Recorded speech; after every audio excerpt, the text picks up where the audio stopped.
ሰላም ውድ አድማጮቻችን እንደምን ቆይታችኋል? ከሪያሊቲ ሚዲያ አዳዲስ መረጃዎችን ለማግኘት የሪያሊቲ ሚዲያ ዩቲዩብ ቻናልን ሰብስክራይብ ያድርጉ እያልን ወደ ዕለቱ ዜናዎች እናልፋለን። አሜሪካ የቬኔዙዌላውን ፕሬዝዳንት የያዘችበት ዘመቻ እንዴት ተከናወነ?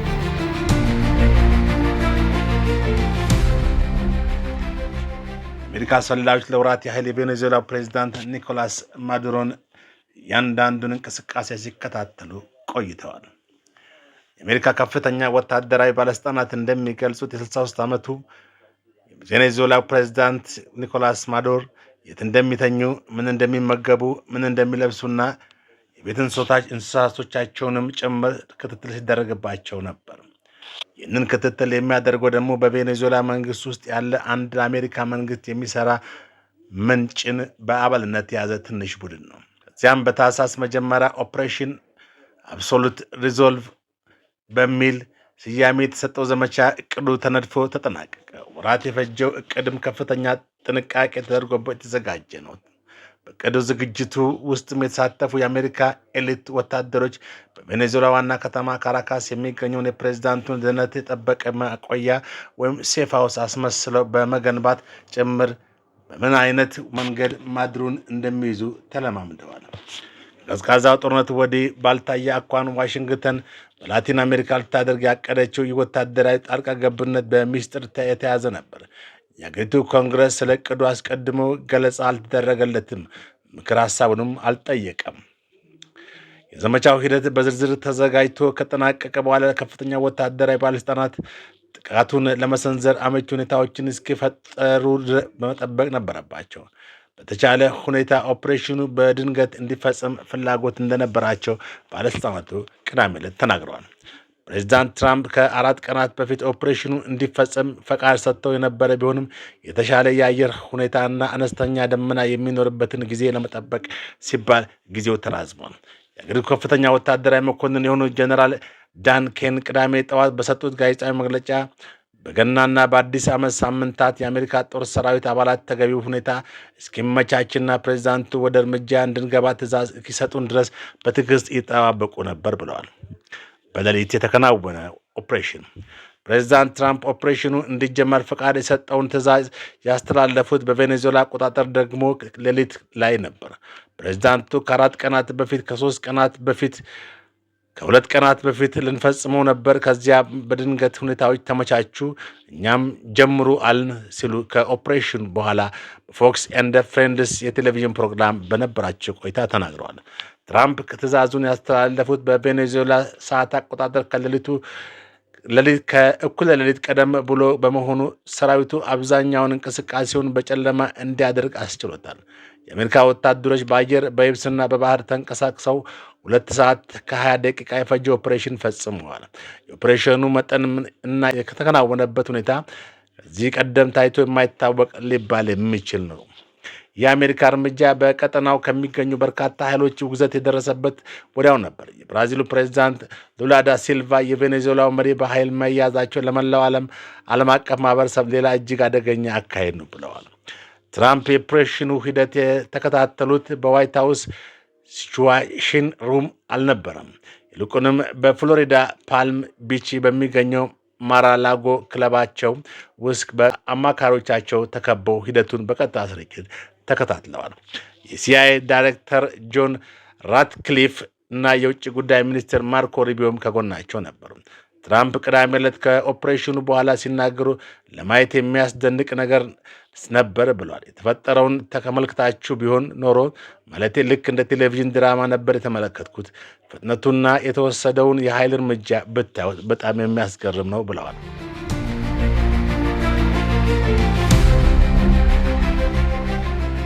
ባለፉት ወራት ፕሬዚዳንት ትራምፕ ማዱሮን በእጽ ዝውውርና በእጽ ሽብርተኝነት ወይም ናርኮ ቴሮሪዝም ሲከሱ እንዲሁም በቀጠናው እጽ ያጓጉዛሉ የተባሉ በ10 የሚቆጠሩ ትናንሽ ጀልባዎች ላይ ጥቃት ሲፈጽሙ ከርመዋል። ከዚህ ጊዜ አንስቶ በሺዎች የሚቆጠሩ የአሜሪካ ወታደሮች ተሰማርተዋል። የአውሮፕላን ተሸካሚ መርከብና 10 ከሚበልጡ የጦር መርከቦችም ተንቀሳቅሰዋል። ባለፉት 10 ዓመታትም የአሜሪካ ወታደራዊ ኃይል በዚህ ደረጃ በቀጠናው ሲሰፍር የመጀመሪያው ነው። ኦፕሬሽን አብሶሉት ሪዞልቭ እየተካሄደ ስለመሆኑ የጠቆሙት የመጀመሪያው ምልክቶች የታዩት ሰማይ ላይ ነው። የአሜሪካ ባለስልጣናት እንደሚናገሩት በሌሊቱ በተካሄደው ኦፕሬሽን ላይ ቦምብ ጣዮችን፣ ተዋጊ ጀቶችን እና የስለላ ወይም ሰርቪላንስ አውሮፕላኖችን ጨምሮ ከ150 በላይ ተዋጊ አውሮፕላኖች ተሰማርተዋል። ትራምፕ አውሮፕላኖቹ ያረፉበት መንገድ የተዋጊ አውሮፕላኖች ብዛት ሙሉ እንቅስቃሴው እጅግ ውስብስብ ነበር ሲሉ ለፎክስ ኒውስ ተናግረዋል። ሊፈጠር ለሚችለው እያንዳንዱ ሁኔታ ተዋጊ ጀት ነበረን ሲሉም አክለዋል። በአካባቢው ሰዓት አቆጣጠር ከሌሊቱ 8 ሰዓት ላይ በካራካስ ከፍተኛ ፍንዳታዎች ተሰምተዋል። በከተማዋ ሰማይ ላይ የጭስ ደመና ታይቷል። የቢቢሲ ዘጋቢና ቫኔሳ ሄሮ ከፍተኛ ድምፅ ሰማው ከፍተኛ ፍንዳታ ስትል ሁኔታዋን ገልጻለች። መስኮቶቹን በሙሉ አንቀሳቀሳቸው። ወዲያውኑ ሙሉ እይታ የሚጋርድ የጭስ ደመና ተመለከትኩም ብላለች። አውሮፕላኖችና ሄሊኮፕተሮች በከተማ በሙሉ ሲበሩ ይታዩ እንደነበር ጠቅሳለች። በሀገሪቱ የተፈጸመውን ሁኔታ የሚያሳዩ ቪዲዮዎች የማህበራዊ ሚዲያ የተሰራጩት በአጭር ጊዜ ውስጥ ነበር። ተዋጊ አውሮፕላኖች በሰማይ ላይ እየበረሩ እንዲሁም ፍንዳታ በኋላ የተፈጠረ ሁኔታ የሚያሳዩ ቪዲዮዎች ተለቀዋል። ከነዚህ ቪዲዮዎች ላይ አንዱ ላይ ከፍንዳታ የተነሳ የሚመስል ጭስ እየተነሳ ሳለ ዝቅ ብለው የሚበሩ ሄሊኮፕተሮች ስብስቡን አሳይቷል። ዳንኤላ የተባለች የዓይን እማኝ ከሌሊቱ 7 ሰዓት ከ55 ደቂቃ አካባቢ ከፍተኛ የፍንዳታና በካራካስ ሰማይ የሚበራ አውሮፕላኑ ድምፅ አነቃን። ሁሉም ነገር ፍጹም ጨለማ ውስጥ ነበር።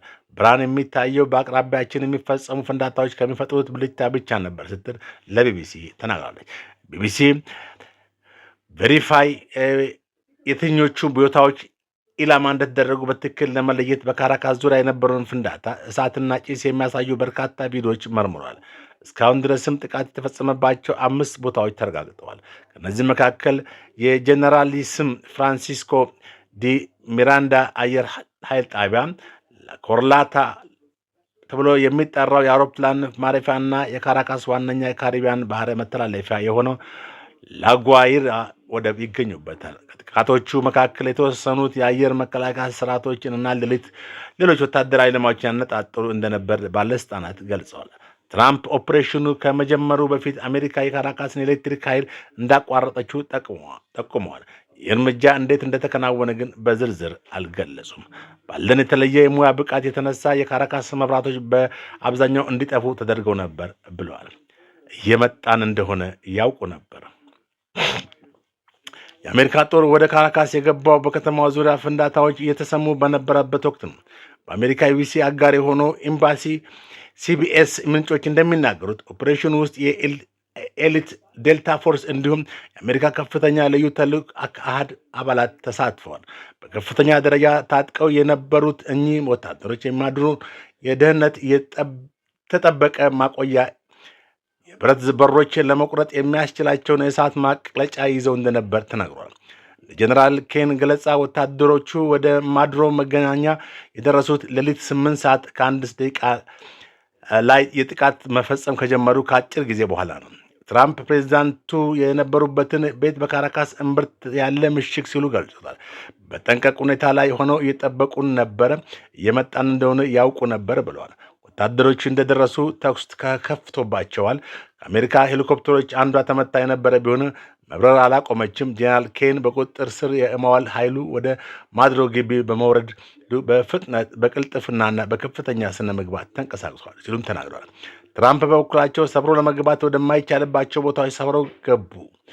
የብረት በሮች የተቀመጡት ለዚህ ተብሎ ነበር ብለዋል። አሜሪካ የውጭ ጉዳይ ሚኒስትር ማርኮ ሩቢዮ ስለ ዘመቻው ለኮንግረስ አባላት ማሳወቅ ጀመሩት። የማድሮ ባለቤት ሲሊያ ፍሎሮሲም ጭምር የተያዙበት የኦፕሬሽን እየተከናወነ ሳለ ነው። ይህ የፕሬዚዳንት ትራምፕን ውሳኔ በተወሰኑ የኮንግረስ አባላት ዘንድ ቁጣን ቀስቅሷል። በሴኔት የዴሞክራቶች መሪ የሆኑት ቼክ ሹመር በግልጽ ልናገር ኒኮላ ማዱሮ ህገወጥ አምባገነን ነው፣ ነገር ግን ከኮንግረስ ፈቃድ ውጭና ቀጣዩ ሁኔታ ምን እንደሚሆን የሚያሳስተማኝ እቅድ ሳይኖር ወታደራዊ እርምጃ መወሰዱ ግዴለሽነት ነው ሲሉ ተቋማቸው ገልጸዋል።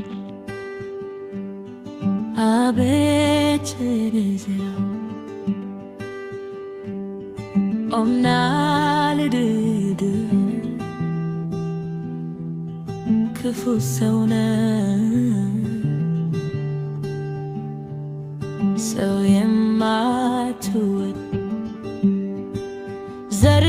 ተሰዶ ነው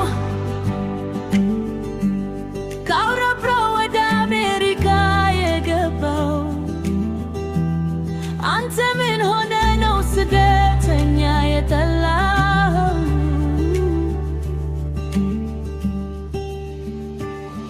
በተለይ ለጥቁር ለአፍሪካ ላይ ጥላቻ ከባድ ነው። ጥቁር አይደለም ወይ አሜሪካ ያለማው? ነገ ያልፍልናል ነታን ይሞታል። አፍሪካን አበልጽገን ኃያል እንሆናለን።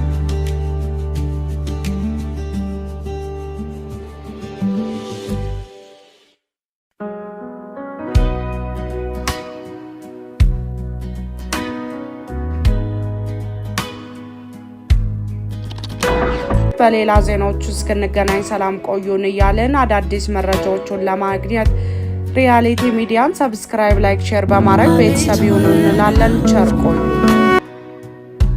ዶናልድ ነው ክፉ ሰው ነው ሰውን ማትወድ ዘር ተሰዶ ነው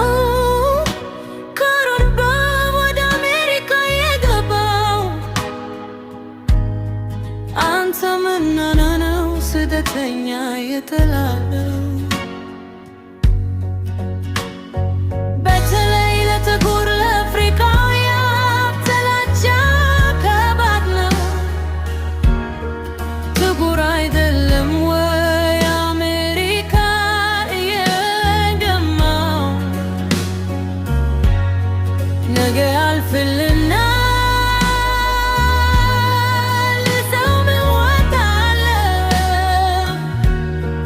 አፍሪካን አበልጽገን ኃያል እንሆናለን።